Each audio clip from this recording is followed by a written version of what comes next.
O Espírito de Deus está neste lugar. O Espírito de Deus se move neste lugar. Olá, minha irmã. Que a paz de Jesus esteja sempre no nosso coração. Eu sou o Klaus, sou casado e atualmente estou na coordenação estadual do Ministério de Formação do Estado de Goiás, no biênio 2016 e 2017. E nessa informação de hoje, continuando a falar sobre a apostila Carismas do módulo básico, vamos falar sobre o dom das línguas. Dom esse que muitas vezes gera dúvida nos católicos, nos cristãos e até mesmo em nós, que participamos do movimento Renovação Carismática Católica. São Paulo vai dizer para nós em 1 Coríntios, capítulo 14, versículo 5, o seguinte: Ora, desejo que todos faleis em línguas, porém, muito mais desejo que profetizeis. Palavra do Senhor, graças a Deus. Paulo vai dizer para nós então que ele deseja que todos falem em línguas. Isso quer dizer que esse dom de orar em línguas é um dom importantíssimo. Por isso nós vamos refletir em cima dele. Vamos falar sobre o que é, a importância, o tipo de oração em línguas. Vamos falar sobre a tonalidade da oração em línguas e como proceder para receber o dom de línguas. Bom, primeiro, o que é o dom de línguas? O dom de línguas é uma oração feita com sons emitidos, movidos pela inspiração do Espírito Santo. Ninguém entende, porque eles são inspirados pelo Espírito Santo. Não se trata aqui de linguística, não se trata aqui de uma língua humana, com conceitos humanos, mas realmente são sons que ninguém entende, mas que são conduzidos com sentido pelo Espírito Santo de Deus. Quando a gente ora em línguas, quem entende a nossa oração? Paulo vai responder isso, 1 Coríntios capítulo 14, versículo 2.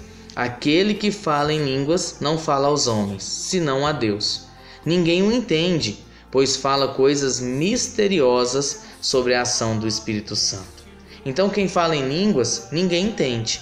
Quando nós oramos em línguas, ninguém entende, porque nós oramos a Deus, só Deus que entende. Se Deus entende, quem é edificado com a minha oração? Se é só Deus que entende, quem é edificado? Paulo também responde, 1 Coríntios 14, versículo 4. Aquele que fala em línguas edifica a si mesmo, enquanto que o que profetiza edifica a assembleia, ou se edifica a igreja. Então quem ora em línguas, só Deus entende. Então, mas o dom de línguas edifica a si mesmo. E o que a igreja fala disso? Lá no Catecismo da Igreja Católica, parágrafo 2003, vai falar o seguinte: são, além disso, as graças especiais chamadas carismas, segundo a palavra grega empregada por São Paulo, e que significa favor, dom, benefício. Seja qual for o seu caráter, às vezes extraordinário, como o dom dos milagres ou das línguas, os carismas se ordenam à graça santificante e têm como meta o bem comum da igreja. Acham-se a serviço da caridade que edifica a igreja. Então a igreja vai falar que o dom de línguas, ele é um dom extraordinário, um carisma do Espírito Santo realmente, e que busca satisfação e o bem comum da igreja. Então a igreja aceita o carisma da oração em línguas e também fala que ele é útil para o bem comum da igreja. Qual que é a finalidade, a importância do dom de línguas? Primeira finalidade, importância que nós podemos falar, é que ele traz a nós um clima de sintonia. Quando uma assembleia toda está orando em línguas, nós vemos ali um clima de sintonia com Deus. Nós podemos falar também que a oração em línguas, ela enriquece a nossa oração formal. Ela não a substitui. Nós devemos orar com o vernáculo, com a nossa palavra. Mas quando nossas palavras faltam, Deus vem até nós através do Espírito Santo, orando em nós com o dom das línguas. Então ela completa a nossa oração formal. Uma outra importância, o dom de línguas favorece nossa intimidade com Deus. O dom de línguas nos abre aos demais carismas. Quando eu oro em línguas, eu me coloco receptivo a Deus para que os outros carismas possam fluir através de mim também. Existem dois tipos de oração em línguas. Nós podemos vê-lo em Atos 2. Existe aquele dom que nós chamamos de glossolalia e existe o dom que nós chamamos, a oração que nós chamamos de xenoglossia. A glossolalia é orar com sons inteligíveis, em que ninguém entende, somente Deus. Em que nós oramos, o Espírito Santo dá o sentido para a oração, mas ninguém entende. Isso é a glossolalia.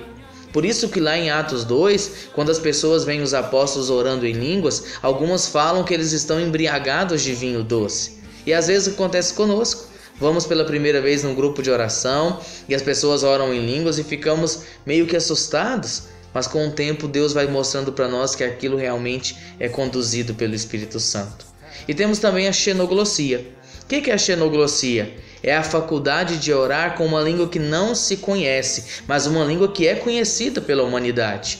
Um exemplo, eu não falo francês, mas durante um momento de oração em línguas, Deus me dá a graça através do Espírito Santo de orar em francês, mesmo eu não conhecendo essa língua.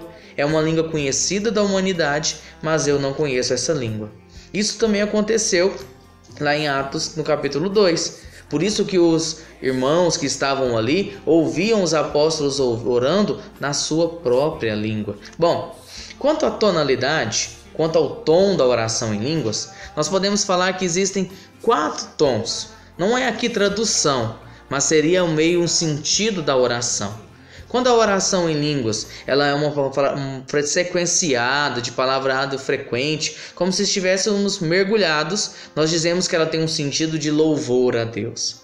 Quando a oração em língua ela é transbordante, jubilosa, extremamente alegre, nós dizemos que o sentido dessa oração é uma oração de júbilo.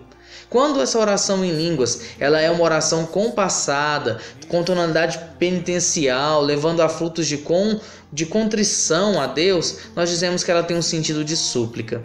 E quando ela é um canto em línguas, nós dizemos que ela tem um sentido de canto, como o próprio nome assim mesmo diz. Então nós temos esses tonalidades de oração em línguas. Não é tradução, é o sentido da oração. E como que nós podemos fazer para orar em línguas? O dom de línguas, primeiro nós temos que entender que é para todos.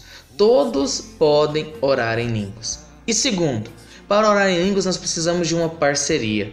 O Espírito vem em auxílio, nos dando a moção, nos dando a vontade, nos dando um ímpeto de orar em línguas quando as nossas palavras acabam. E eu, dócil ao Espírito Santo, preciso também fazer parte dessa parceria. Como? Abrindo a minha boca. Nós oramos e clamamos e oramos a Deus, e quando as nossas palavras acabam, a moção de orar em línguas, a moção de continuar orando, vem ao meu coração. E nesse momento eu abro a minha boca e deixo o Espírito orar através da minha voz, orando assim com aquilo que nós chamamos de oração em línguas. Não tem nenhum segredo, Deus é simples. Um pássaro aprende a voar voando, um peixe aprende a nadar nadando. E nós aprendemos a orar em línguas, orando em línguas. Então, quando vier a moção, use também da sua voz e deixe o Espírito orar através de você. Então, nós falamos desse carisma da oração em línguas, um carisma maravilhoso, em que nós temos o tipo de oração em línguas xenoglossia e temos a glossolalia. Que bom poder estar aqui com você, meu irmão, nesse vídeo. Que Deus nos abençoe e que Ele nos guarde. Em nome do Pai, do Filho e do Espírito Santo. Amém.